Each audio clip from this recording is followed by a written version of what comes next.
தென்னாடுடைய சிவனே போற்றி, எந்நாட்டவர்க்கும் இறைவா போற்றி. மதுரை மீனாட்சி அம்மன் கோவிலுக்கு நிகரான பழைய சொக்கநாதர் கோவில் முன் முகப்பிலேயே நீங்கள் அருமையாக தரிசனம் செய்யலாம்.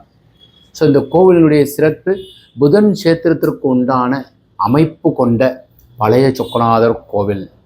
சொக்கநாதரையும் அதே மாதிரி மீனாட்சியும் வழிபாடு செய்கிறது ரொம்ப வசதி. நீங்கள் கேட்குறது அனைத்தும் இந்த பழைய சொக்கநாதர். ஏன்னா பழைய அப்படின்னாக்கா ரொம்பவும் பிரதானமான கோவில்.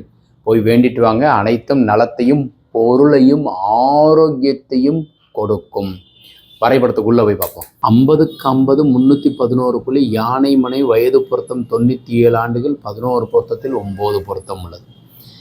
கிழக்கு மேற்கு வடக்கு தெற்கு, ஈசான மூலையில் தலைவாசல்.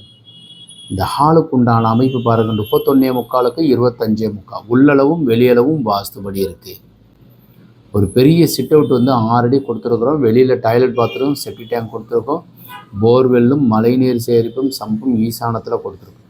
ஒரு பெரிய ஃபோயரு, ஹாலுக்கு உண்டான அமைப்பு, அக்னி மூலையில் kitchen, dining, utility store, lift, படியேறி போகிறதுக்கு உண்டான அமைப்பு. இதே மாதிரி கன்னி மூலையில் ஒரு பெரிய பெட்ரூம். ஸோ இந்த அமைப்பில் கன்னி மூலையில் தென்மேற்கு மூலையில் வாட்டர் டேங்க்.